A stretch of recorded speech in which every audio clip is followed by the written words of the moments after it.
Chers amis, bonjour. Eh bien, aujourd'hui, je vous invite à Paris.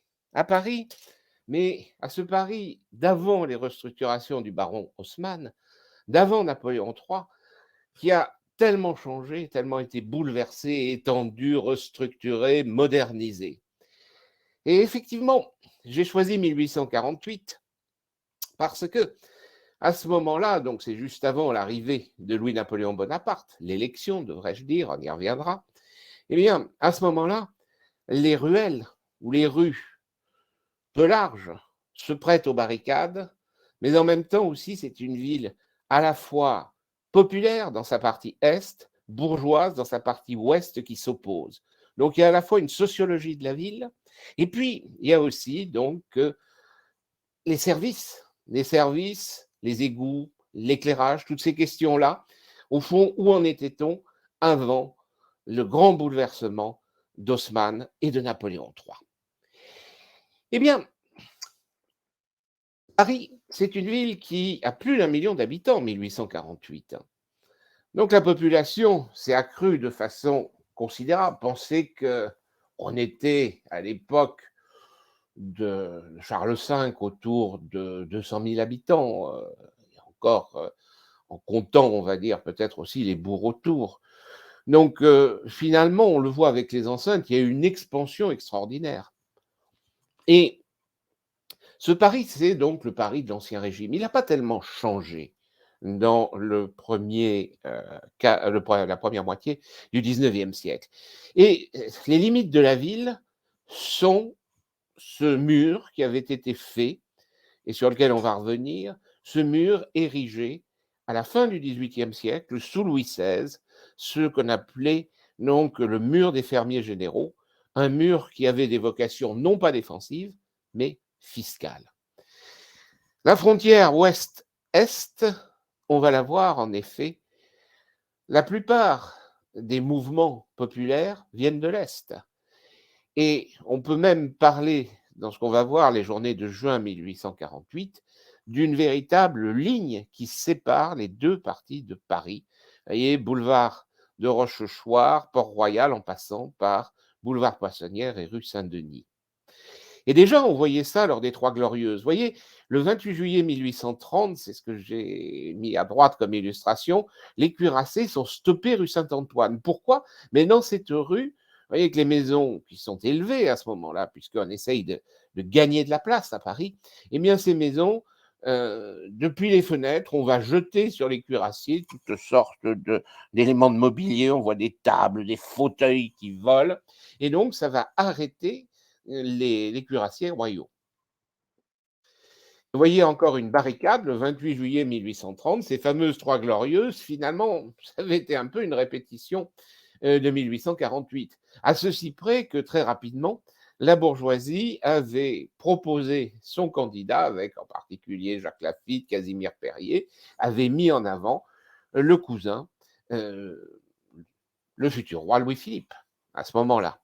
Et ce règne de Louis-Philippe a duré 18 ans en 1848. Il avait très bien commencé, mais il y a une sorte de lassitude du pouvoir à ce moment-là, comme on va le voir. Alors revenons, si vous voulez bien, sur les enceintes de Paris. Eh bien, Paris, c'est une expansion successive depuis l'île de la Cité, que vous voyez, où l'on avait la ville de l'Antiquité tardive, en 8, la ville de la fin de l'Empire romain. Et puis, vous avez l'enceinte de Philippe Auguste, donc autour des années 1200, Paris avait reçu une enceinte à la fois sur la rive gauche, voyez, et sur la rive droite.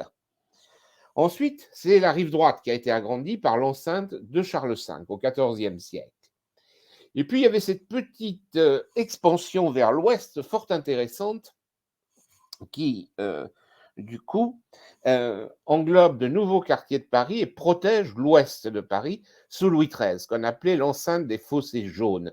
Et c'est à ce moment-là que on a donc la place de la Concorde, la rue Royale, le boulevard de la Madeleine, les Capucines, boulevard des Italiens, Montmartre et Poissonnière, vous voyez, eh bien, c'est sur l'emplacement que se constituent ces actes. Les boulevards, quand vous avez boulevard, qu'est-ce que ça veut dire? Un boulevard, c'est le chemin qui est au pied ou derrière l'enceinte, c'est-à-dire c'est la circulation le long de l'enceinte. Donc quand vous trouvez ce terme de boulevard, c'est un mot d'origine flamande, boulevard, eh bien ça veut dire qu'il y avait une enceinte sur l'emplacement. Sinon, c'est des avenues. Donc voilà, le boulevard, ça veut dire quelque chose, hein. Et ces termes de boulevard peuvent surprendre en plein Paris, mais c'est parce que ça correspond à d'anciens tracés, comme vous le voyez là. Et puis alors, vous avez ce mur des fermiers généraux. C'est le Paris de 1848.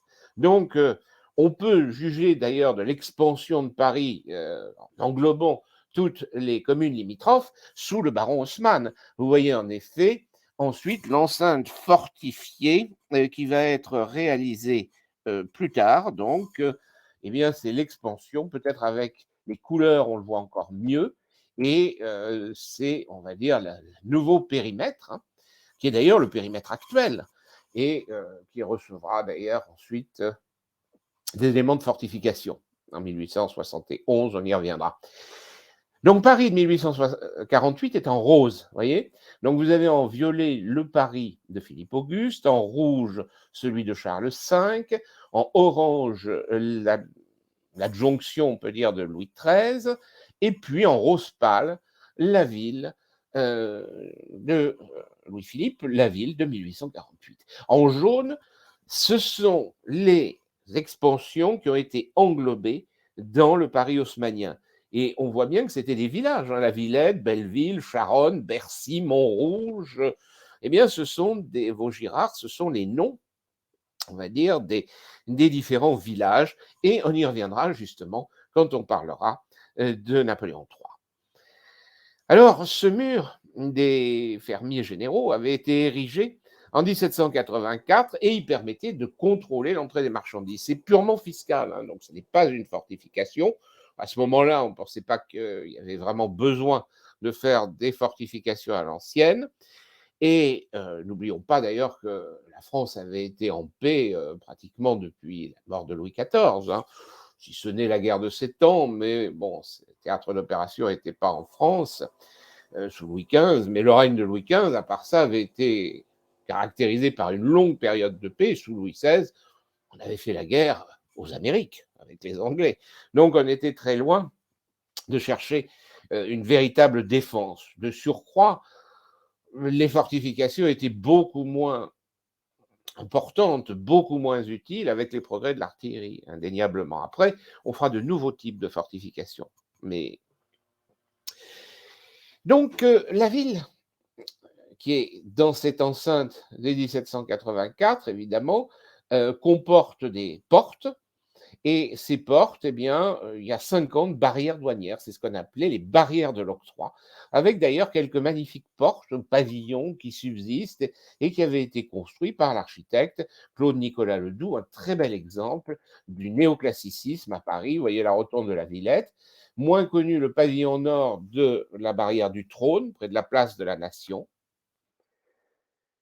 Et puis la barrière de Chartres, c'est la rotonde du parc Monceau.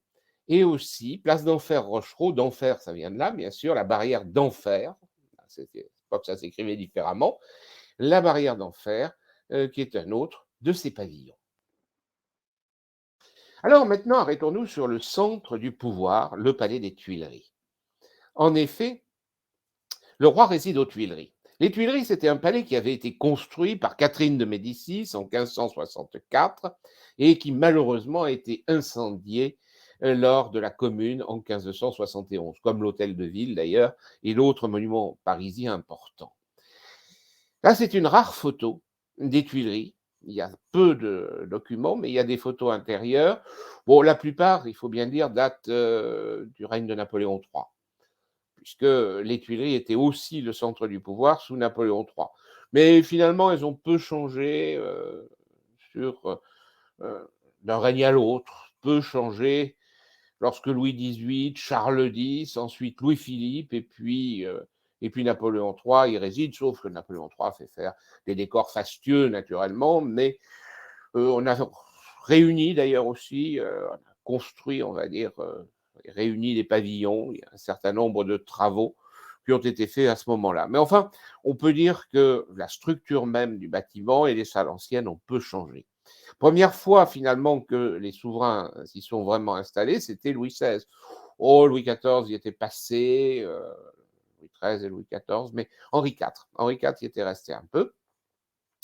Mais surtout, Louis XVI avait été ramené là, vous savez, quand on avait cette marche sur Versailles le 6 octobre 1789, et il résidait aux Tuileries. Donc c'est la première fois que les Tuileries étaient vraiment devenues le centre du pouvoir.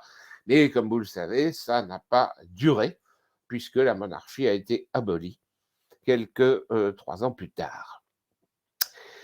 Napoléon Ier en avait fait sa résidence officielle aussi. Donc, oui, je l'oubliais, Napoléon Ier, il est aux Tuileries. Et puis Louis XVIII, Charles X, Louis-Philippe, donc, ah oui, c'est bien dommage. Et justement, j'ai quelques photos de l'intérieur, on va voir.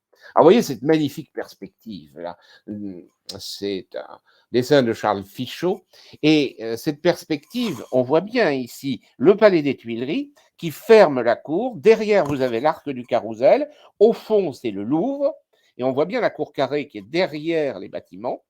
On voit encore Saint-Germain-l'Auxerrois, et au fond, l'île de la Cité, on aperçoit même, je crois, Notre-Dame. Et bien sûr, le long de la Seine, oui, on voit d'ailleurs bien la façade de Notre-Dame à droite, là, sur l'île de la Cité. Voilà, donc on a là toute cette magnifique perspective. Alors, regardez l'intérieur, donc complètement détruit, hein, il ne reste plus rien. Je vous montrerai quand on traitera la Commune, ça sera le cycle suivant. Pas le prochain, mais je le garde pour la Troisième République. Eh bien, vous voyez ici le grand escalier, mais ce qui reste, c'est des ruines, c'est terrifiant après la destruction, ça a été incendié, hein. Le salon Louis XIV, à droite. Alors, Louis XVIII, dans son cabinet de travail aux Tuileries, la salle du trône à droite sous Napoléon III.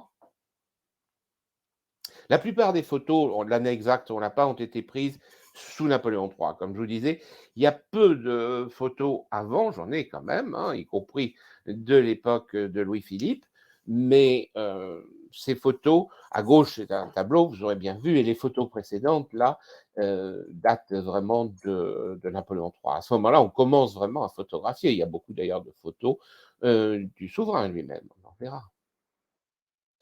Et vous voyez d'ailleurs ici, euh, donc des dessins colorisés, photos à droite, la galerie de Diane, la galerie de la Paix. Bon, ça nous permet de visiter un peu cet édifice détruit qui était vraiment le centre du pouvoir. Vous voyez le Conseil des ministres aux Tuileries avec le maréchal Soult, donc en 1842. Et on voit Guizot qui va devenir le principal ministre, on va dire, véritable chef du gouvernement. On parle de ce gouvernement Guizot. C'est Guizot d'ailleurs qui a usé en grande partie le gouvernement de Louis-Philippe. Et puis le souverain en vieillissant est devenu plus autoritaire. Et donc c'est peu à peu coupé de la population. Donc c'est la table du Conseil des ministres, hein, qui est là. Alors, le choléra en 1832. Assainir Paris était bien nécessaire, car la diffusion du choléra s'est faite très rapidement. Il venait de loin, de Russie, et d'Inde même avant. Il avait traversé l'Europe, sans doute d'ailleurs le foyer était en Inde au départ, hein. Et ce choléra s'est répandu, comme d'ailleurs la peste l'avait fait en 1348, la peste qui était arrivée à Paris cette année-là. Eh bien, le choléra a été une épidémie redoutable. Et surtout, ça a fait des ravages dans les quartiers populaires. Évidemment, c'est les gens du peuple qui en ont été les victimes. Vous voyez ce beau dessin d'Honoré Daumier, les gens meurent véritablement dans la rue. Mais même la famille royale avait été atteinte, hein, et aussi les hommes politiques. Et on sait, pardon, que Casimir Périer est mort du choléra le 16 mai 1832. Il avait été visiter d'ailleurs courageusement les malades du choléra à l'Hôtel-Dieu. Il avait pris le choléra lui-même et après une longue et douloureuse agonie, eh bien, il avait fini par expirer. Mais Guizot avait pris la maladie et s'en était remis. C'est pour ça que l'assainissement était nécessaire dans cette ville de Paris. Au début du 19e siècle, pardon, sous la Restauration, on avait moins de 50 kilomètres d'égouts. Et encore, la majeure partie, c'était le grand égout de ceinture de 1740, hein, donc des travaux anciens. À cette époque, d'ailleurs, on faisait des galeries d'égouts beaucoup plus larges, carrées, construites avec des blocs de pierre importants. Et justement, pour pouvoir faire des galeries beaucoup plus étendues et beaucoup moins chères, on rationalisera la construction. Alors, comment faisait-on quand il n'y avait pas d'égout? Eh bien, ce pari était véritablement malsain à pas mal d'égards. Bon, il fallait quand même trouver des solutions. Donc, les urines, les matières fécales s'accumulaient dans des fosses d'aisance. Donc, il y avait un métier très important, c'est celui de vidangeur. Alors, vous imaginez quand venait le vidangeur, d'ailleurs, on disait qu'il fallait, normalement, c'était la loi, mettre du sel avant dans la fosse d'aisance. Pourquoi? Pour essayer d'atténuer un petit peu les odeurs.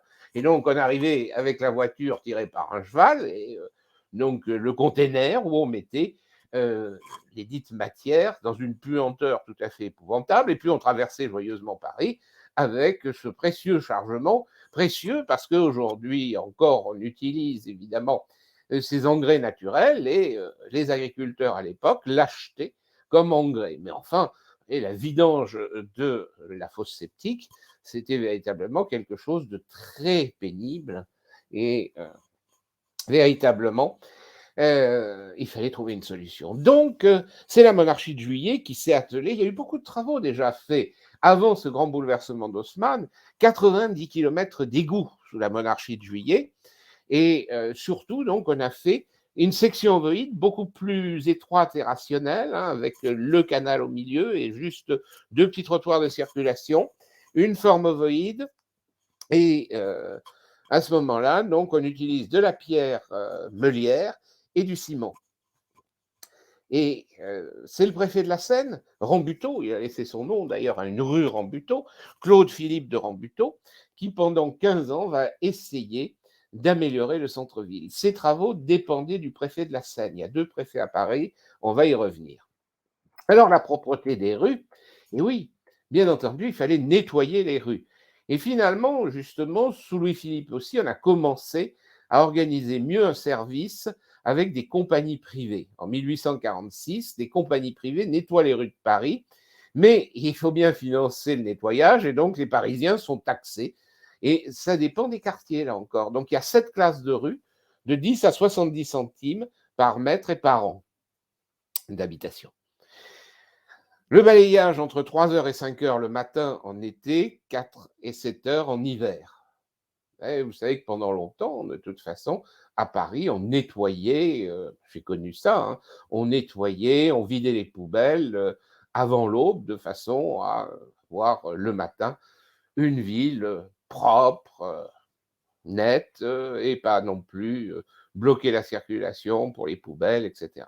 Les poubelles, c'est plus tard, hein. Ça porte le nom d'un préfet de police, poubelle, on y reviendra. Les détritus, donc on les mettait dans des charrettes, un charretier et deux retrousseurs, donc le conducteur de la charrette et les deux retrousseurs qui mettaient dans la charrette ce qu'ils avaient ramassé lors du balayage. Et sous Louis-Philippe, il y a une véritable révolution, si je puis parler de révolution, en 1848, bon, peut-être pas une révolution celle-là, mais en tout cas un progrès extraordinaire. Les rues pavées, en effet, au lieu d'avoir un caniveau central, donc d'être en V, en forme de V, vont au contraire être bombées, et on va faire deux caniveaux latéraux. Et pour pouvoir nettoyer, on va placer des bornes fontaines au point élevé des différents quartiers, des îlots, et réaliser des avaloirs sur la bordure de la chaussée le long du trottoir, un avaloir, donc une bouche qui permet à l'eau de s'évacuer, c'est le système qu'on a aujourd'hui, hein, véritablement, et de rejoindre l'égout. Ainsi, pour balayer, il n'y aura plus à ramasser, puis on peut laver à grande eau. On va laver la chaussée à grande eau, qui était pavée à ce moment-là, et donc la propreté s'est déjà bien améliorée durant ce règne de Louis-Philippe, indéniablement. Alors, à partir de 1855, on va construire de nouveaux égouts, et là encore, eh bien, on en reparlera quand j'évoquerai le Paris haussmannien. Un Paris beaucoup plus propre, beaucoup plus net, mais il faut bien dire quand même que sous la monarchie de Juillet, il y avait eu de réels progrès. Et voyez d'ailleurs la machine à balayer qui avait été mise au point, qui est assez amusante parce que un cheval tire un balai cylindrique qui pivote et qui est installé, on va dire, avec un axe et deux roues, qui envoie le produit du balayage et matière solide sur les côtés. Et à ce moment-là, les cantonniers peuvent les pousser dans les bouches d'égout. C'était euh, un grand progrès, véritablement. Ah oui, pavé aussi, ça a été effectivement aussi un progrès, hein. Ça, véritablement, on avait, oui, parfois des éléments de bois sur les chaussées. On avait aussi des chaussées dans les quartiers populaires en terre battue. Donc le pavage qui va se systématiser, bien sûr, sous le Second Empire, mais il avait largement commencé déjà, hein, dans la première moitié du 19e siècle. Et puis il y a l'éclairage au gaz. Il commence aussi véritablement à se développer sous Louis-Philippe. C'était ancien, hein, c'était l'ingénieur français Philippe Lebon qui avait découvert ce principe d'éclairage par hydrogène. Et donc, il fallait chauffer, hein, véritablement avec le charbon. Et on réalise ainsi d'abord l'éclairage d'un hôtel, l'hôtel de Seignelay, avec une thermolampe en 1801. C'est un peu le coup d'envoi. L'invention française est développée aussi à Londres, bien sûr.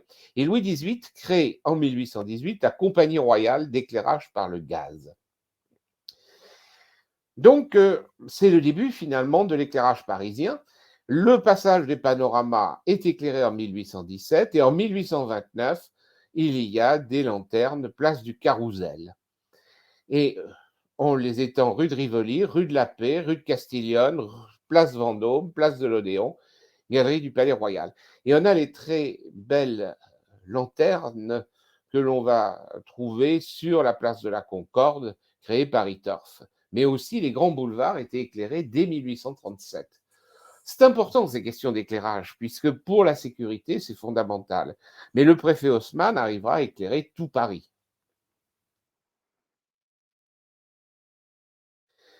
6 compagnies en 1836 se partagent Paris. Il y a d'ailleurs un métier d'allumeur de réverbères, comme vous voyez.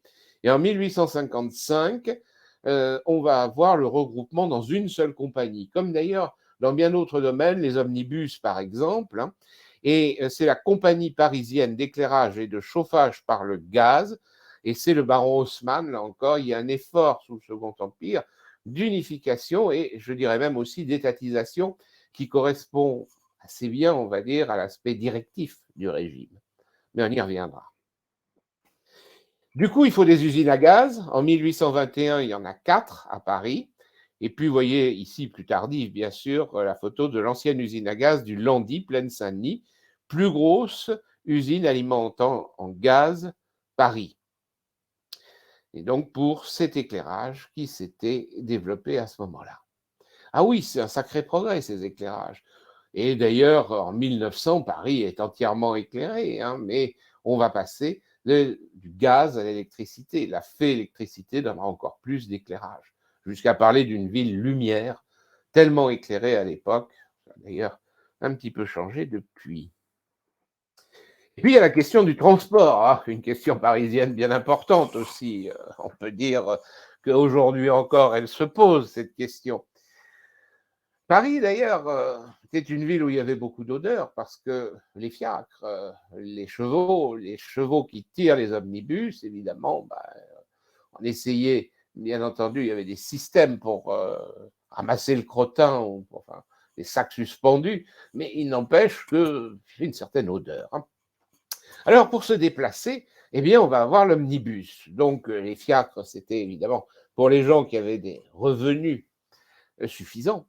Et donc un moyen de transport populaire et pas cher.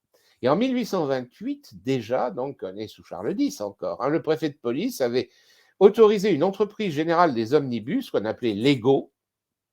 Et Lego, en réalité, n'était pas né à Paris. C'était une compagnie qui avait été fondée et développée d'abord à Nantes. Et l'exemple nantais avait tellement convaincu que on avait accepté son extension à Paris, transporter à bas prix les habitants de certains points de la ville à d'autres points également fixés, donc c'est les fameuses stations, et en suivant des itinéraires à prix fixés par la ville. La première ligne, elle allait de la rue de Lancry à la Madeleine et à la Bastille. Donc, voiture donc tirée par des chevaux. Il faut plusieurs chevaux, hein, vu le poids de la voiture, 3 en principe. Donc, vous voyez, c'est une traction 3 chevaux. Et tous les quarts d'heure, et à un prix tout à fait modique, hein. On peut mettre jusqu'à 14 personnes. Bon, ça a l'air de rien, mais ça a transporté du monde. Donc, calcule qu'entre le 11 avril et le 15 octobre 1828, l'Ego a transporté plus de 2,5 millions de personnes.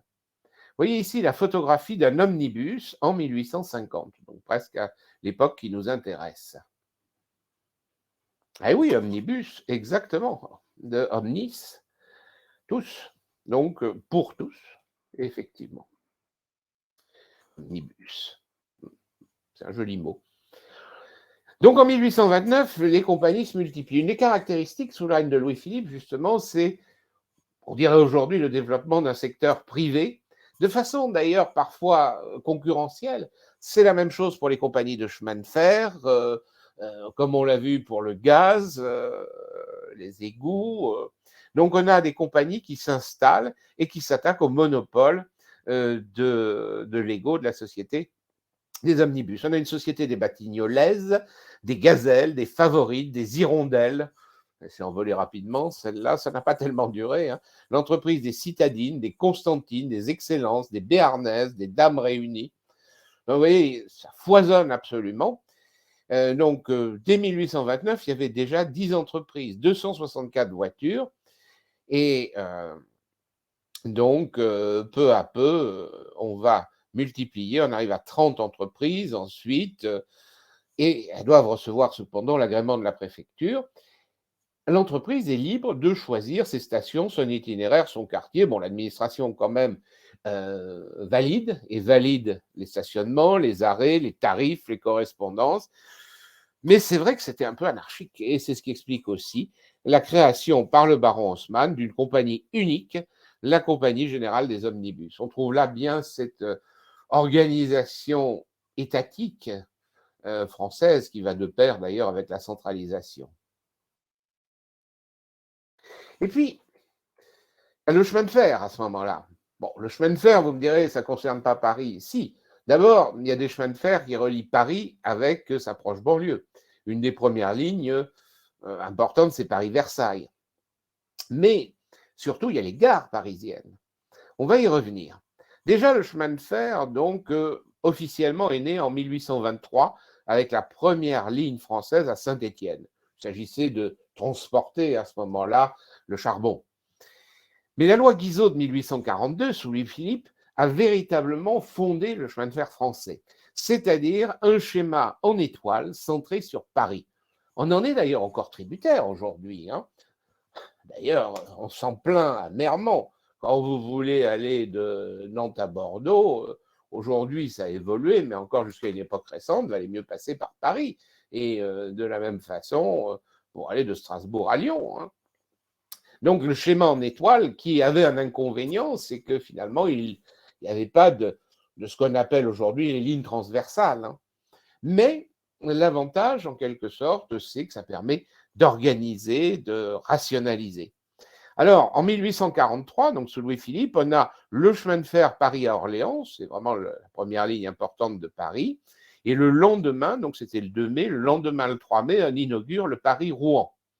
Et puis ensuite, c'est le chemin de fer du Nord en 1846 et le chemin de fer d'Amiens-Boulogne en 48. Il y en a d'autres qui vont suivre d'ailleurs sous la Deuxième République et l'Empire. Et ici, inauguré en 1839, la ligne Paris-Versailles. Bien sûr, on avait peur de catastrophe et un jour, le 8 mai 1842, il y a eu à Bellevue un déraillement où est mort Dumont d'Urville, l'explorateur. Évidemment, on a dit le train, c'est dangereux. Effectivement, mais tout est dangereux. Vous savez, le fiacre était dangereux aussi. On pense d'ailleurs au tragique accident de l'héritier de la couronne à ce moment-là. Voici ce qu'était la gare d'Orléans en 1843. La gare d'Orléans, elle portait le nom de la ligne, hein, donc c'est une gare parisienne, et elle se trouvait à l'emplacement de la gare d'Austerlitz. Mais la gare d'Austerlitz a été reconstruite et rebaptisée en 1867. Donc vous voyez à quoi ressemblait une gare en 1843. Et donc oui, la gare de Versailles, passait par Versailles, mais se prolongeait, c'était Saint-Germain-en-Laye, effectivement. La gare de l'Est, qui est une des rares gares qui a été commencée véritablement sous la monarchie de Juillet, puisqu'elle a été commencée à partir de 1847. C'était l'architecte François-Alexandre Duquesne et elle sera inaugurée par Louis-Napoléon Bonaparte. Vous voyez, donc lancée par Louis-Philippe, inaugurée par le président Bonaparte. Alors la question de la sécurité. Eh bien, sous la monarchie de Juillet, donc on avait un préfet de police de Paris. Le préfet de Paris, ça avait été créé par Napoléon Bonaparte, hein, donc alors, il était premier consul, et il y a eu un partage compliqué des attributions. Et pendant longtemps, d'ailleurs, c'était le cas, hein, même au 19e siècle, 20e siècle, on a le préfet de Paris et le préfet de la Seine, donc du département. Et donc, il faut partager les attributions, alors que, et surtout qu'à Paris, il n'y a pas de maire.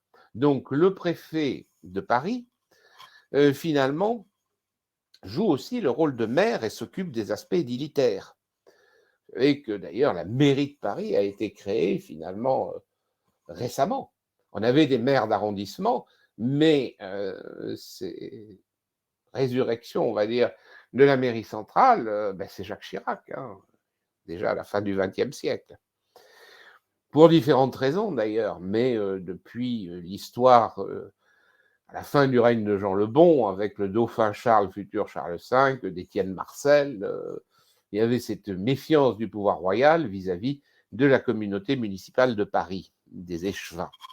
Donc, il devait être bien soumis. Alors, le rôle du préfet de police de Paris, de la préfecture, c'est la police administrative, donc des attributions aussi municipales, circulation, salubrité, approvisionnement de la capitale en vivres, mais il y a aussi la police politique, qui va devenir de plus en plus importante d'ailleurs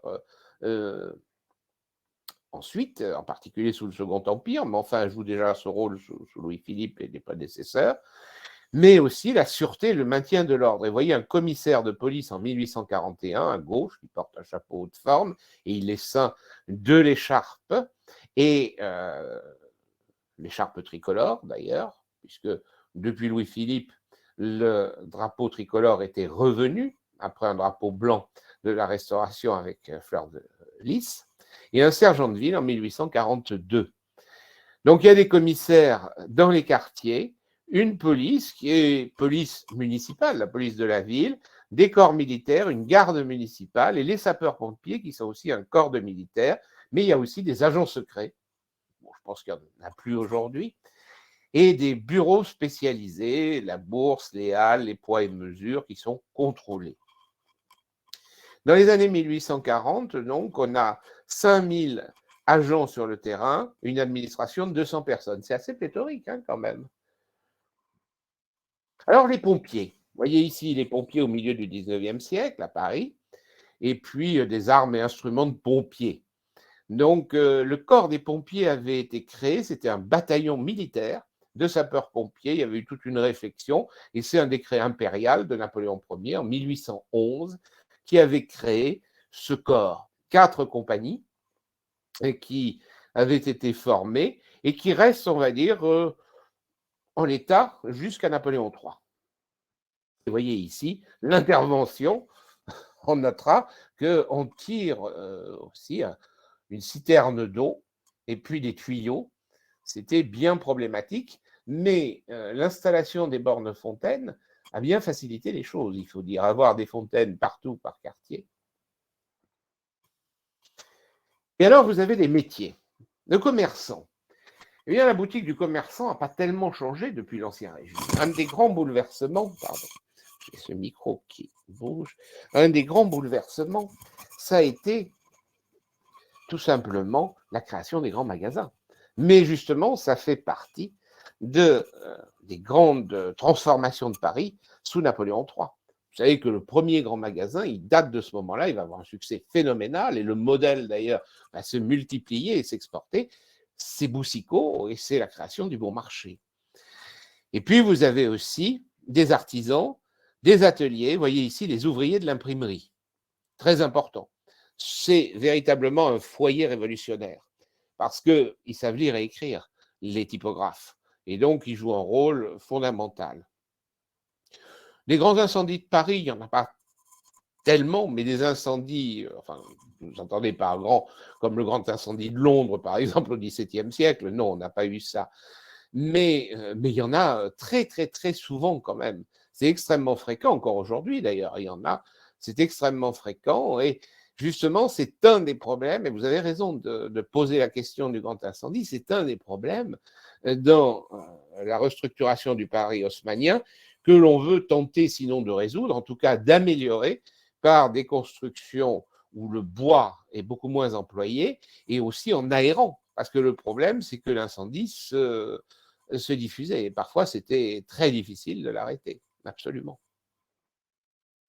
Alors il y a tous ces petits métiers de la rue, donc porteur d'eau, porteur de journaux, le fort des Halles. Le fort des Halles, c'est celui qui portait aux Halles les marchandises, hein. Et on a d'ailleurs des halles qui se sont spécialisées, c'est des marchés finalement encore à Paris. On reviendra à l'époque haussmannienne aussi sur cette réorganisation. Donc, par exemple, il y a un marché au cuir hein, qui se tient juste derrière, à l'emplacement de l'ancien hôtel de Bourgogne, à côté de l'actuelle tour Jean sans peur, hein. Donc, c'est dire, on avait vraiment des marchés spécialisés à Paris. Marché au vin aussi. Alors, des métiers parfois assez originaux, j'en ai retenu que quelques-uns. Vous voyez un marchand de savon à détacher à gauche, qui est en train d'ailleurs de brosser le par-dessus d'un bourgeois. Et bien sûr, il y a un côté aussi social dans ces gravures. Le marchand de peau de lapin, c'est pas quelque chose de bien valeureux, la peau de lapin. Le marchand d'abat-jour, là c'est déjà plus raffiné à droite. Mais il y a aussi un gardien des travaux publics qui a une certaine autorité puisqu'il est muni d'un sabre. Le cocher de fiacre, ce sont déjà des métiers un peu plus élevés. Et puis un rempailleur de chaises. Et là aussi, eh bien, ils vont de maison en maison, de la même façon qu'on a des étameurs, des rémouleurs, tous ces petits métiers. Vous savez, encore il y a quoi 50 ans, à Paris, vous aviez parfois des artisans itinérants qui venaient dans une cour d'immeuble et puis qui criaient, voilà, rémouleur, bon, étameur, non, ça n'a plus, mais voilà, on vous aiguisait en particulier les couteaux, les ciseaux. Aujourd'hui, je ne crois même plus qu'on trouve un artisan pour faire ça, mais on en achète un autre. Bien, alors, voyons maintenant ce Paris de la Révolution qui est divisé, l'ouest de Paris. Et vous voyez ici cette vue des Champs-Élysées. C'est tout un quartier qui s'est développé avec d'ailleurs l'Arc de Triomphe qui avait été commencé, c'est l'Arc de l'Étoile, en 1806 et dont la construction s'achève en 1836 sous Louis-Philippe, d'après les plans de Chalgrin. Et donc là, du sommet, on a les deux petits pavillons de l'octroi qu'on voit, qui existaient encore, et l'avenue des Champs-Élysées. Et les Champs-Élysées sont aménagés sous Louis-Philippe aussi, hein. Et ce qui est intéressant, donc, c'est la sociologie de ces nouveaux quartiers, plus aérés, qui vont recevoir des demeures bourgeoises. Déjà, l'Ouest était depuis longtemps, on va dire, plus une zone résidentielle, et l'Ouest, une zone, on pourrait la qualifier d'industrieuse. Ah, les chanteuses de rue, oui, aussi. Mais justement, on parlera de ce Paris du Second Empire où on a des cabarets, où l'on a toutes sortes, on va dire, de cafés-concerts et autres lieux de festivités.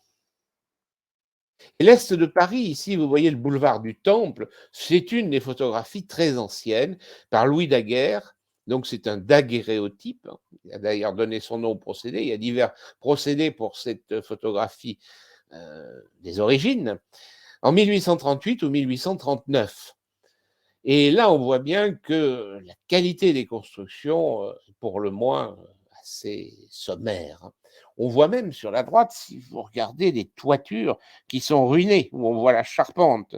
Donc il y a aussi véritablement des ruines. L'entretien laisse véritablement à désirer. On notera quand même que la rue est pavée à ce moment-là, hein, et que la trottoir, la promenade des piétons est bordée d'arbres, ce qui finalement n'est pas si mal. Mais l'habitat autour est véritablement d'une qualité très médiocre. Oui, les rempailleurs de chaises, il y en a. Ah, mais oui, oui, oui, il y en a encore, c'est vrai. Mais enfin, bon, ils vont plus dans les cours aujourd'hui. Il y a des, des digicodes, mais on en trouve sur les marchés, c'est vrai. Il y en a un là, rue des Martyrs, par exemple, qui vient régulièrement, fois par semaine, et on peut lui laisser des chaises. Et les vitriers, vous avez raison, il y a les vitriers. Bon, je n'ai pas fait le tour, évidemment, de tous ces petits métiers, il y en avait tellement. Mais un des plus emblématiques qui a disparu, c'est le porteur d'eau, naturellement. Bien, venons-en maintenant, si vous voulez bien, à la Révolution. 22, 23, 24 février, ça a duré finalement 3 jours, un peu comme les Trois Glorieuses. Et finalement, ça s'est passé, on va dire, sans une effusion de sang importante par rapport surtout à ce qui va suivre. Voici le dernier conseil des ministres, caricaturé par Daumier, conseil des ministres de Louis-Philippe, et vous voyez que la République fait irruption et met en déroute les ministres. Bon, ce qui avait provoqué la chute, je ne m'arrêterai pas sur les causes. En 1847, il y avait des causes économiques, des mauvaises récoltes, il y avait toute une série de problèmes. Le pouvoir était contesté depuis toujours. En effet, le règne de Louis-Philippe est ponctué, jalonné d'attentats. Il y a aussi des scandales qui jouent un rôle important. Donc oui, il y a tout un arrière-plan, si vous voulez. Mais c'est aussi l'immobilisme de Guizot qui a exaspéré. Finalement, cette fin de règne, elle était caractérisée, on va dire, par l'absence de changement, alors que la population aspirait finalement, surtout la population parisienne, on va le voir. C'est d'ailleurs tout le problème de Paris et le reste de la France, tout au moins Paris et les grandes villes et le reste de la France. Ça n'a pas d'ailleurs tant changé que ça aujourd'hui, hein. Donc Guizot, c'est lui qui est le chef réel du gouvernement, même s'il occupe des postes différents et ministre des Affaires étrangères. Mais depuis 1840, il inspire jusqu'à la fin, en 48, la politique de Louis-Philippe. Et son idée, c'est, vous savez, ça a été caricaturé un peu, mais c'est lui-même qui a dit enrichissez-vous. Et donc, son idée, c'est que la classe moyenne doit se développer et accéder finalement à la bourgeoisie, mais avec un certain immobilisme. Vous voyez, j'ai mis la citation de Lamartine, une borne y suffirait. En effet, il ne répond pas véritablement aux questions des députés à la Chambre, et du coup, il exaspère véritablement. Pourtant, bon, c'était un historien, hein, c'était quelqu'un qui était, je dirais, probe, qui était austère, mais qui n'a pas compris les aspirations que la France, dans ces 8 dernières années, éprouvait. Et puis, effectivement, la caricature a joué un rôle important. Vous voyez, le culte de l'argent. Et il faut bien dire que les banquiers, dès le départ, avaient soutenu Louis-Philippe. Et donc, on voit la caricature du banquier ici, véritablement. Pourtant, bon, ils avaient investi pas mal dans l'économie, ils ont joué un rôle positif, mais n'empêche que ben, c'est les gros, entre guillemets, d'ailleurs, du coup, on le représente gros avec la redingote, le haut de forme, non. Donc, ostensiblement, portefeuille, etc. Et à côté de cela, finalement, la misère, particulièrement à Paris, des ouvriers. Et il faut dire que les ouvriers, eh bien, étaient un peu la conséquence des débuts de l'exode rural. Et en effet, si on se penche sur le phénomène, cette industrialisation naissante, les débuts de cette révolution industrielle, qui véritablement prend son essor sous Louis-Philippe, avant même le Second Empire, attire la main-d'œuvre campagnarde à Paris, mais la vie des ouvriers à Paris est véritablement dure. Et puis les petits artisans, souvent les petits métiers, ont des conditions de vie qui ne sont pas meilleures, hein. Ah non, oui, il s'amusait pas, hein, il se marrait pas, en effet, notre ami Guizot. Alors, le pouvoir avait interdit les réunions, on va dire, importantes, les réunions électorales qui étaient assimilées, si vous voulez, là, à des manifestations. Donc, le régime s'était durci. Vous savez, il y a des régimes comme ça qui commencent à interdire rassemblements, manifestations, contestations. Ça existe toujours, comme on le sait. Et en 1847, donc, Guizot refuse des réformes électorales et en même temps, donc, ses droits d'association, ses droits de grève, tous ces droits n'existent pas. Et donc, du coup, c'est cette campagne des banquets. On va organiser des banquets. Alors, il faut payer sa part, mais selon d'ailleurs le type de banquet, ça peut être très réduit ou un peu plus important. Ça dépend aussi qui on veut voir au banquet. Et ce sont des réunions politiques. Et vous voyez, les banquets de 1847-48. Et ce qui a véritablement déclenché la Révolution, c'est le banquet de Paris qui était projeté et pour le 19 février et qui a été interdit par le préfet de police. Et donc, du coup, un journal, Le National, invite les Parisiens à manifester le 22. Et on avait d'ailleurs reporté le banquet le 22, mais il y avait eu un accord comme quoi le banquet devait s'ouvrir et fermer tout de suite, donc les gens viendraient, puis repartiraient. Bon, toujours est-il que c'est cette affaire qui a véritablement mal tourné. Et vous voyez ici le pont de l'Archevêché gardé par les troupes, hein, donc on voit bien là ce pont de cet ancien Paris qui a complètement disparu depuis. Et le 22 février, ça commence ici, place de la Concorde, par une petite émeute sans importance, parce que des étudiants, en particulier de Polytechnique, vont s'assembler et chanter donc la Marseillaise ou crier à bas Guizot. Et finalement, ils veulent aller donc de la Madeleine sur le palais Bourbon. Et du coup, vous voyez ici les troupes qui les arrêtent sur le pont de la Concorde. Rien d'extraordinaire à ce moment-là, mais oui, puis vous avez bien sûr ce monde ouvrier. Bon, là aussi, on pourrait parler de la littérature, d'Eugène Sue, effectivement, de Victor Hugo, qui parle évidemment du monde ouvrier très bien, hein, et aussi, pour le monde plutôt des bourgeois et des affairistes, celui de Balzac. Le 23, pour répondre à une question, hein, le 23 février à 21h30, c'est un peu le tournant. Le sang a coulé, boulevard des Capucines. Jusque-là, il n'y avait rien d'irréparable, mais l'armée a dû paniquer. Il y a eu un coup de feu qui est parti d'une fenêtre, on ne sait pas exactement. Toujours le problème, hein, quelquefois, un incident tout à fait accidentel va mettre le feu aux poudres. Et donc, du coup, l'armée tire sur la foule, c'est ce qu'on voit là, boulevard des Capucines. On voit d'ailleurs là ce boulevard des Capucines. Et donc, du coup, on va ensuite, il y a 52 morts, déposer sur un chariot la plupart des dépouilles et les promener dans Paris.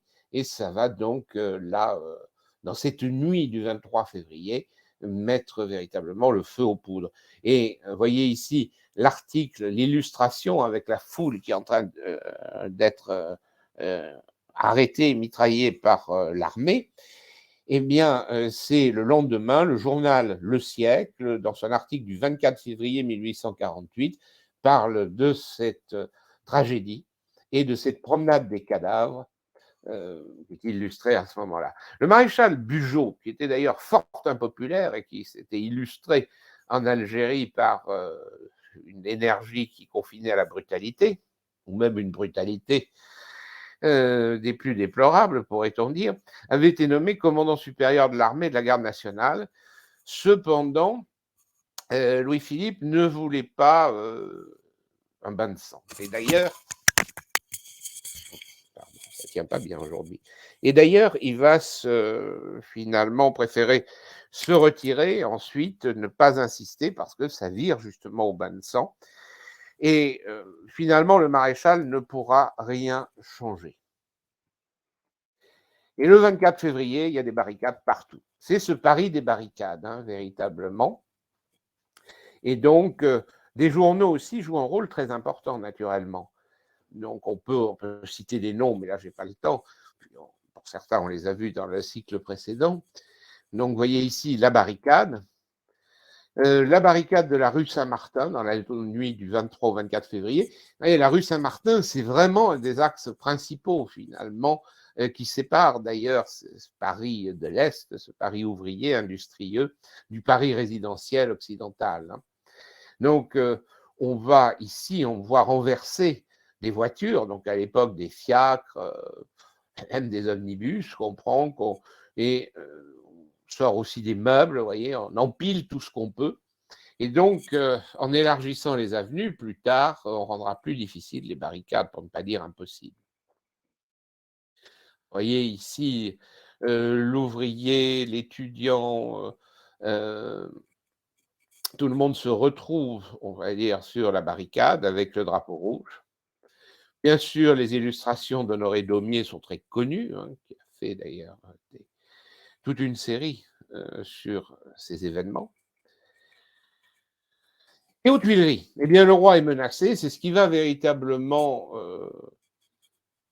changer le cours des choses, c'est que Louis-Philippe, plutôt qu'un bain de sang, alors que finalement la garde nationale était donc du côté des insurgés, le 14e de ligne défendait les Tuileries, le poste du château d'eau, pas loin, place du Palais Royal, avait été attaqué, et donc les Tuileries étaient menacées. Finalement, c'était soit le bain de sang, soit la fuite. Louis-Philippe, sage et modéré, du moins à ce moment-là, va choisir la fuite. Vous voyez ici le roi, la famille qui sortent des Tuileries en traversant et en passant par la place de la Concorde, donc du côté occidental. Et ils vont d'ailleurs ensuite, Louis-Philippe, vous savez, embarquera pour l'Angleterre. C'est la mise à sac des Tuileries. Donc on voit ici les appartements royaux et la salle du trône telle qu'elle était au moment où Louis-Philippe est parti. Et puis, bien sûr, ici, cette gravure politique où Louis-Philippe donc est chassé par la République outre-Manche. La République est proclamée le 24 février. Il y a eu à peu près 350 morts. C'est beaucoup, bien sûr, mais c'est très peu par rapport aux autres révolutions et aussi par rapport à ces terribles journées de juin qu'on va voir. Vous voyez ici la France triomphante. Bon, sans revenir, on va dire, sur le détail des premières mesures, il y a quelques principes forts. D'abord, ici, Alphonse de Lamartine a proclamé la Deuxième République devant l'Hôtel de Ville de Paris. Et vous voyez donc là la façade de l'Hôtel de Ville, Lamartine, bon, le tableau est très célèbre.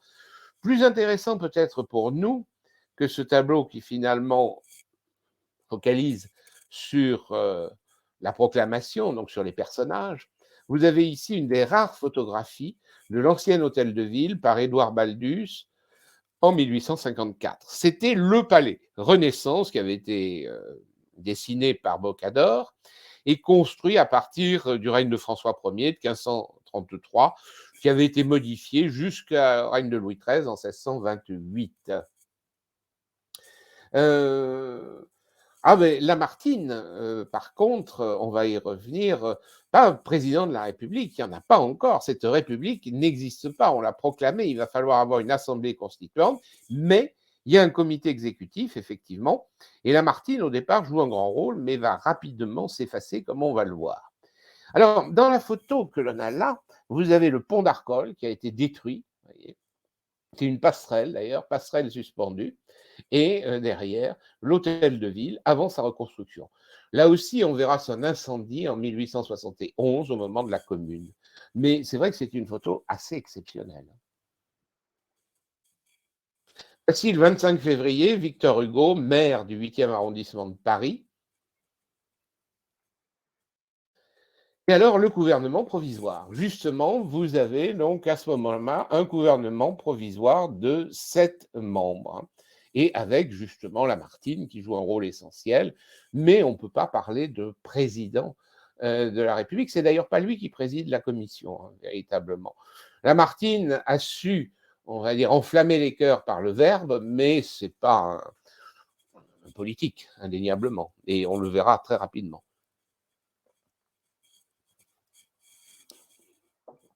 Alors voici quelques réformes et quelques principes. Le drapeau tricolore, on avait véritablement hésité à ce moment-là.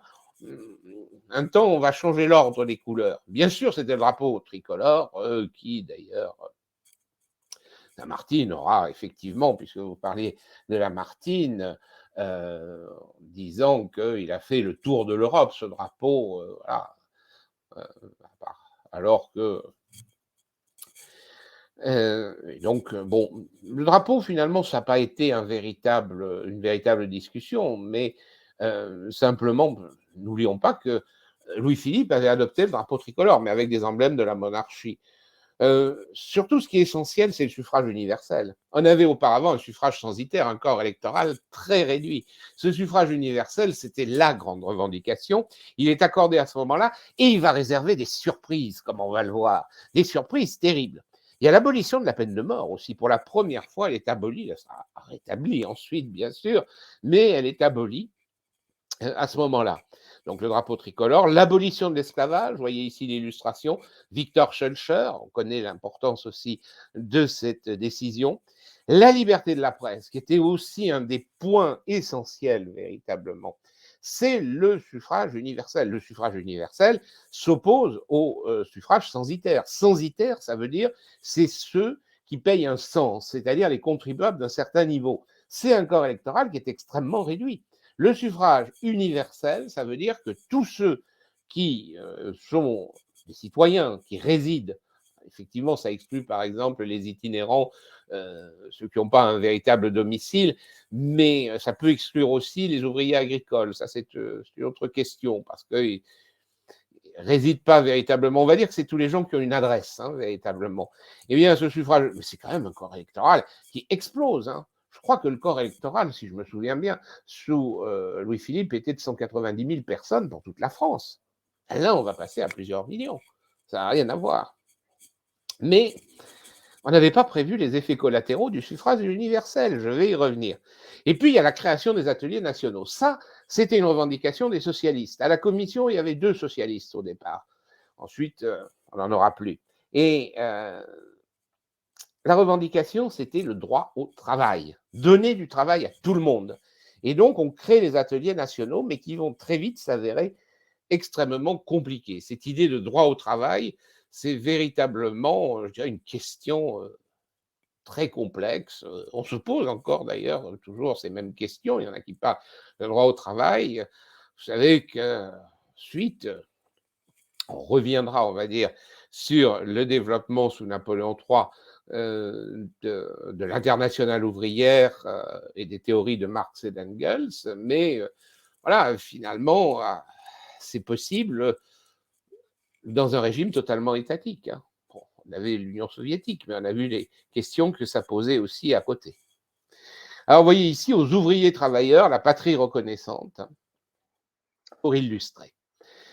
Alors après le rétablissement de la presse, évidemment, les journaux se multiplient. Vous voyez ici un kiosque et la liberté avec le ballon qui indique en quelque sorte là cette liberté retrouvée et trouvée parce que finalement on n'avait jamais connu une période comme celle-ci. C'est pour ça qu'on a parlé de temps des illusions, de temps des utopies. Oui, c'était vraiment très avancé. Hein, les citoyens qui ne savaient pas lire et écrire, oui, il y en avait beaucoup, effectivement. Mais vous avez raison, Hélène, là, je vois une question là. En effet, en effet, en effet, euh, vous avez donc la question des campagnes. C'est vraiment la grande question.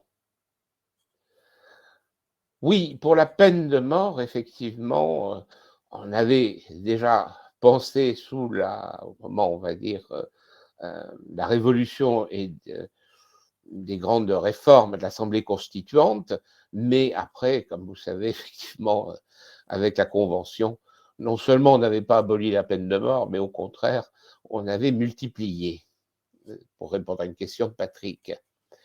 Alors, Donc ces kiosques, les titres d'ailleurs, c'était intéressant. Vous avez le père Duchesne qui est ressuscité, vous savez, le journal très extrémiste sous la convention d'Hébert, qui appelait d'ailleurs presque toujours presque au meurtre, hein, véritablement. Vous savez, c'était ce journal 1793 qui avait une tonalité d'une violence étonnante. Il commençait d'ailleurs, c'est ponctué ces phrases d'expression comme foutre, par exemple. Eh bien, on retrouve un père Duchesne, hein, véritablement, mais plus modéré à ce moment-là. Oui, ça a été le temps de l'illusion lyrique, le temps des illusions, l'unanimisme républicain. Ça a duré très peu. Mais Paris a, par exemple, ici, cette grande cérémonie du cortège de ceux qui ont été tués, les obsèques de ceux qui ont été tués pendant la 24 février, le 23-24 février, pendant la Révolution. On va avoir là des obsèques religieuses à la Madeleine, et du coup, on voit là les chars funèbres qui sont acclamés par la population. On a là le boulevard de la Madeleine avec là, un des chars qui est tiré là par toute une série de chevaux. Alors, les élections, eh bien, elles avaient été repoussées parce que justement, on se posait beaucoup de questions. D'abord, premier point essentiel, le gouvernement avait des problèmes financiers qui étaient devenus terribles, hein. Vous savez, au moment de la Révolution, on a dû fermer la bourse, hein. Et du coup, il y a des problèmes financiers considérables. Les banquiers, les négociants ont pris peur, naturellement, et il faut rétablir la confiance, mais aussi il faut financer. Et donc, du coup, on crée un impôt, et ça, c'est vraiment pas très populaire.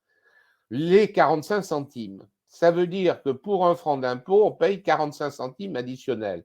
Donc, en gros, hein, c'est une augmentation de 45% des impôts. C'est pas très bon. Les propriétaires fonciers, surtout, se plaignent, particulièrement les ruraux. Et du coup, les républicains, et plutôt la gauche républicaine, avaient conscience que ça risquait de poser des problèmes. Et donc, une manifestation du 17 mars avait poussé à reporter les élections, donc de 15 jours, elles devaient avoir lieu début avril, le 23 avril. Et puis, on avait fait le 20 avril, donc une sorte de grande fête, la fête de la fraternité, juste avant les élections, pour essayer, en quelque sorte, de créer une ambiance favorable. Et vous voyez que là, les troupes aussi étaient venues. Il y avait 200 000 hommes de troupes qui ont campé à Paris, véritablement. Et voilà ici la fête, l'Arc de Triomphe, les militaires, la grande fête, donc sur cette place de l'Étoile avec les drapeaux de la République, pour essayer, disons, de mettre en avant aussi le côté à la fois fraternel, mais aussi respectable du nouveau régime. Les élections du 23 avril, déception pour la gauche, surprise. On avait donc créé une commission, on va dire, exécutive de 5 membres. Et à ce moment-là, donc, ils sont choisis dans les membres de l'ancien gouvernement provisoire. Et les élections ont montré véritablement, je dirais, un virage de ce qu'on pouvait en tout cas attendre, plutôt vers la droite, plutôt vers le conservatisme. Léger dans un premier temps, mais suffisamment pour que les socialistes soient exclus. Alors, ces élections, finalement, c'était une assemblée constituante. Elle devait accoucher d'une constitution. C'est pour ça qu'il n'y a pas encore de président de la République. Pourquoi? Mais parce que pour avoir un président, il faut avoir une constitution. D'ailleurs, dans la constitution, on pourrait prévoir autre chose qu'un président, pourquoi pas? Donc, il fallait établir la constitution avant la fin de l'année pour pouvoir désigner un président de la République et une chambre. Et donc là, du coup, on a Arago qui préside le comité, donc 5 membres comme le directoire, vous voyez, et vous avez donc Lamartine qui en fait partie, d'ailleurs, Ledru-Rollin. Vous voyez ici la salle de l'Assemblée constituante, gravure de l'époque, hein. Elle a disparu. Et très vite, il y a des troubles avec l'histoire des Polonais de Poznan qui étaient révoltés contre la Prusse, l'Assemblée nationale constituante, on devrait l'appeler, est envahie le 15 mai 1848 par le peuple de Paris. En réalité, derrière, il y a Raspail, Barbès, Blanqui qui veulent aller vers des mesures socialistes que cette chambre issue donc des premières élections, eh bien, n'a pas envie de mettre en place. Et voilà, les grandes fêtes, le 21 mai, on fait une grande fête révolutionnaire avec les corporations, la concorde des peuples, une alliance contre les rois, donc elle a tout on va dire, un arrière-plan européen aussi de la révolution de 48, que évidemment je n'ai pas le temps d'aborder là, le temps passe. Et l'Assemblée a créé un comité de constitution pour accoucher de la constitution avec 18 membres, des juristes essentiellement, et on discute, et le 30 août, on dépose un premier projet qu'il va falloir discuter entre le 4 et le 21 octobre. On renvoie en commission et finalement la constitution de la Seconde République, de la Deuxième République, est adoptée le 4 novembre 1848. Et ensuite, très rapidement, il va falloir organiser une campagne pour élire le président de la République. On a commencé avant parce que la Constitution, il a fallu le temps de mettre en place les éléments juridiques pour l'adopter le 4 novembre 1848, mais déjà, dès octobre, on avait donc lancé l'idée de la campagne électorale. Oh, on s'est chamaillé à l'Assemblée constituante. Vous voyez ici le caricaturiste de Cham qui la représente et bon, c'est assez comique. Vous voyez qu'il y avait de l'ambiance entre les députés. Vous savez, aujourd'hui, nos députés sont plutôt sages, hein. Regardez, il y en a un qui a un arc, un autre un petit chapeau avec le national et une épée en bois, sans doute, les deux là. Il y en a un qui a un balai et un président dépassé qui est en train de sonner la cloche, hein. Oui, on s'écharpait bien, hein. Alors, autre élément fondamental, véritablement, la fermeture des ateliers nationaux. Ça a été la cause directe des journées de juin. Et les ateliers nationaux, donc, très rapidement posent problème. Il n'y a pas assez de travail, finalement, pour tout le monde. On pave les rues, mais après, on va les dépaver, les repaver. Enfin bon, on a un peu caricaturé peut-être, mais en tous les cas, deux choses. On manque de travail et surtout, eh bien, on va avoir une manœuvre considérable qui va venir. Pourquoi? Mais parce que des campagnes, on vient. Finalement, on est payé à ce moment-là, et parfois pour ne rien faire. Du coup, on va baisser, diviser de moitié le salaire journalier, mais très rapidement, on ne sait plus comment gérer la chose. En plus, l'Assemblée n'est plus, on va dire, du tout sur la même ligne que les socialistes qui voulaient ce droit au travail. D'ailleurs, dans la Constitution, on le verra, il n'y a pas le droit au travail. Et c'est ce que j'ai appelé la fin des illusions. C'est les journées, les 3 journées, vous voyez, ça marche toujours par 3, là, à cette époque-là. Il y a eu les 3 glorieuses, il y a eu les 3 journées de février, et il y a les 3 journées de juin, qui sont une réaction entre le 22 et le 24 juin, 5700 morts, à comparer avec les 650 morts des journées de la Révolution à proprement parler. Ces journées de juin ont été terribles. C'est là où on voit les barricades. Vous voyez la barricade de la rue Soufflot, le 25 juin par Horace Vernet. Et nous avons donc là, on va dire, la réaction immédiate au fait que la commission exécutive avait demandé, pour démanteler les ateliers nationaux, de rejoindre l'armée à tous ceux qui avaient moins de 25 ans, et pour les autres, purement et simplement, se disperser en province, c'est la fermeture, la dissolution des ateliers nationaux. Donc, du coup, c'est l'insurrection du Paris populaire. Et là, vraiment, on a clairement un Paris populaire de gauche contre un Paris bourgeois de droite. Alors que sous les journées de février, finalement, c'était aussi le Paris populaire, mais la bourgeoisie rapidement avait rallié, on va dire, le mouvement. Il y avait une sorte d'unanimisme républicain qu'on n'a plus du tout à ce moment-là. Il y a vraiment une scission, une fracture terrible. Et donc, c'est une atroce guerre de rue, hein. Et c'est le général Cavaignac qui va s'illustrer là. Et Cavaignac se portera candidat à la présidence de la République à la fin 1848, mais il sera battu parce que justement, il y a ce souvenir. Il finit quand même deuxième, hein. On verra qui était le premier. Et donc, on utilisera même le canon à ce moment-là. Il y a de très lourdes pertes aussi dans l'armée. Ça a été vraiment un combat acharné, un combat terrible. Vous voyez ici ces représentations. Et Cavaignac est représenté à gauche, ministre de la guerre. Il a les pleins pouvoirs de la commission à ce moment-là. Voyez ici l'assaut de la barricade de la rue Clovis, hein, donc on est sur la montagne Sainte-Geneviève, à côté de Saint-Étienne-du-Mont, par le général Bréat. Et alors, vous avez un document exceptionnel que je voulais vous montrer là. C'est la première photo d'une barricade. Elle a été prise par un photographe dont on connaît juste le nom, Charles-François Thibault, le matin du 25 juin 1848. Et elles ont été d'ailleurs vendues. Il y a deux photos, sont des daguerréotypes qui ont été vendus et acquis, donc le musée d'Orsay, le musée Carnavalet, qui les ont acquis. C'est évidemment un document absolument exceptionnel. Le daguerréotype, c'était une image sur plaque métallique. Hein. Et on voit le matin du 25 juin, on est rue Faubourg du Temple, hein, l'actuelle rue Faubourg du Temple, et donc on a ici les dernières barricades. On voit donc qu'elle barrait la rue, hein, là. Alors bien sûr, il fallait une pause longue, hein, donc ça a été pris d'un étage d'une maison.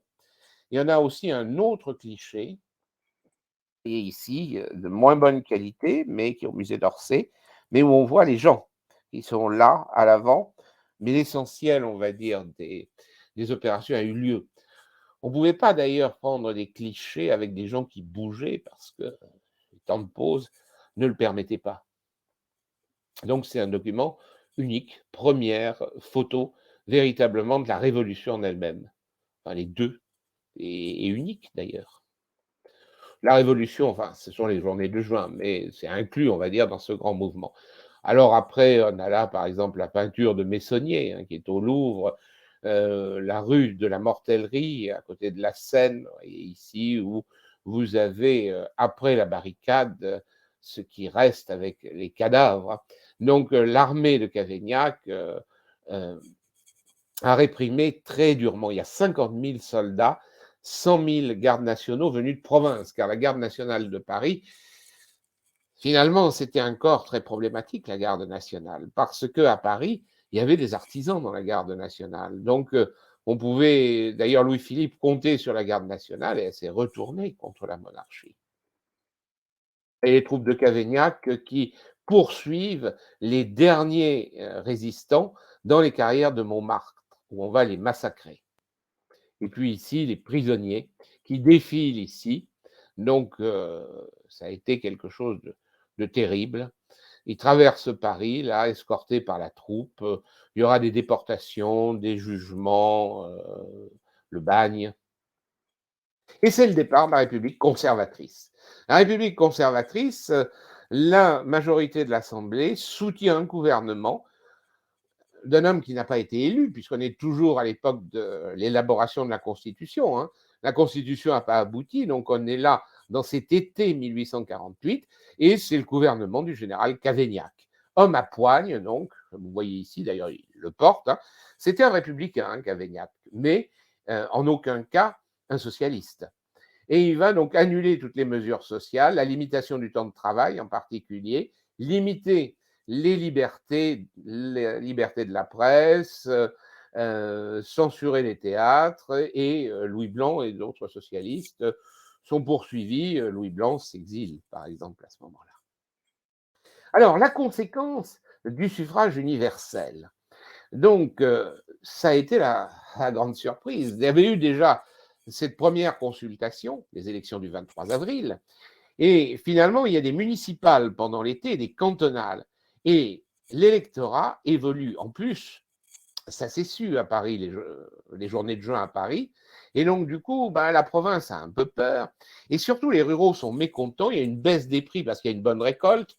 Ah, que voulez-vous, quand il y a une mauvaise récolte, on se révolte. Quand il y a une bonne révolte, une bonne récolte, pardon, on se révolte aussi. Ben oui, parce que dans le premier cas, c'est un problème de subsistance. Dans le deuxième cas, c'est un problème de baisse des prix. Et surtout, ces impôts, l'impôt des 45 centimes et les moyens pour faire rentrer l'impôt, brutaux, militaires, font que un bon nombre, on va dire, va rejoindre les rangs conservateurs de l'Assemblée et même désavouer la République, puisque sur 65 000 élus sous la monarchie de Juillet, eh bien, on va reconduire 35 000 maires. Et les législatives partielles, 17 et 18 septembre, dans 13 départements sur 17 députés, il y a 15 monarchistes. Donc vraiment, ça a été la surprise du suffrage universel, mais c'est aussi finalement la province contre Paris. Et ça durera très longtemps. C'est-à-dire qu'on a une province plutôt conservatrice et un Paris révolutionnaire. Ça existait déjà d'ailleurs. Hein.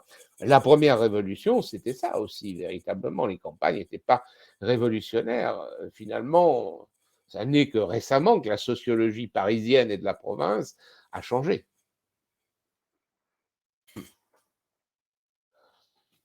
Alors, la Constitution française du 4 novembre 1848, voyez ici les principes liberté, égalité, fraternité, mais on ajoute la famille, le travail, la propriété et l'ordre public pour base. Donc, il n'y a pas, on va dire, de droit au travail. Le travail, oui, mais travail, famille, non, il n'y a pas la patrie, mais il y a la propriété, l'ordre public. Les pouvoirs, séparation des pouvoirs, et là, c'est les principes aussi de la Constitution américaine, entre autres. Il y a une seule assemblée, l'assemblée unique, l'assemblée législative, comprend 750 membres d'au moins 25 ans au suffrage universel. L'exécutif, un président de la République élu pour 4 ans au suffrage universel direct. Ça, c'est très important parce qu'il n'est pas rééligible, sinon 4 ans après la fin de son mandat. Il doit avoir au moins 30 ans, être né français, toujours français, ne pas avoir perdu sa qualité de français. Pourquoi on met ça? À cause des immigrés. Et en particulier, il y avait ceux de la Révolution, même s'ils sont âgés déjà à ce moment-là. Et il est chef d'État et chef de gouvernement. Il n'y a pas de Premier ministre. Vous voyez, cette constitution de 48. Et alors, c'est la grande surprise, mais ça, on va voir ça mardi prochain, si vous voulez bien, c'est le triomphe de Louis-Napoléon Bonaparte. Triomphe inattendu, inattendu, inattendu. On verra qu'il avait en place déjà des réseaux de propagande qui étaient financés par sa maîtresse anglaise, qui était fort riche, et que finalement, il avait travaillé le pays, que le nom aussi de Bonaparte, Napoléon Bonaparte, a joué un rôle important, et que aussi les campagnes qui ont vu, on va dire, un gage de stabilité pour un président qui était bâti de contradictions, et ça aussi nous le verrons, parce qu'il était proche des idées socialistes à pas mal d'égards. Il avait écrit L'extinction du paupérisme, et lui-même se revendiquait comme proche du socialisme. Mais nous verrons que son socialisme, c'est un socialisme césarien. Rien à voir avec le socialisme de l'Internationale ouvrière. Et d'ailleurs, il y aura une opposition franche à ce moment-là, mais qu'en même temps, il va être saisi de la tentation autoritaire qui n'assouplira le régime qu'à la fin. Tout ça, donc, nous le verrons. Ce qui est intéressant aussi, c'est ces idées saint-simoniennes. Ça, c'est un point sur lequel je m'arrêterai. Et même le Paris d'Haussmann a été constitué avec l'idée saint-simonienne. Vous savez, Saint-Simon, qui avait, par ses idées, engendré toute une série de réflexions autour de la cité idéale, du phalanstère, etc., eh bien, le Paris haussmannien, Napoléon III d'ailleurs participe très activement au projet du baron Haussmann, eh bien, c'est l'idée saint-simonienne qui est derrière, véritablement, comme on la trouve aussi dans les colonies, comme on la trouve au bagne de Nouvelle-Calédonie, qui a été conquise en 1853. Vous voyez, et ça a des conséquences d'ailleurs aujourd'hui sur la Nouvelle-Calédonie. Je vous expliquerai pourquoi. Et puis aussi, n'oubliez pas l'Algérie.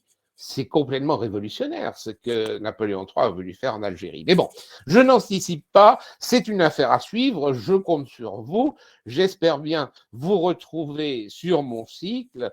Alors, ce cycle, Napoléon III, un mystère entre utopie et pragmatisme, donc 5 conférences, bon, tarif 39 €, ça reste raisonnable. C'est très simple, pour ceux qui ne l'ont jamais fait. Vous recevez un lien, vous vous connectez et ça marche. Si vous avez raté les premières conférences, vous pouvez toujours les écouter en replay et venir nous rejoindre. Mais il faut s'inscrire évidemment avant la dernière conférence, avant la 5e. Et surtout, c'est sécurisé. Vous avez un site vérifié, sécurisé, il n'y a pas de risque de piratage.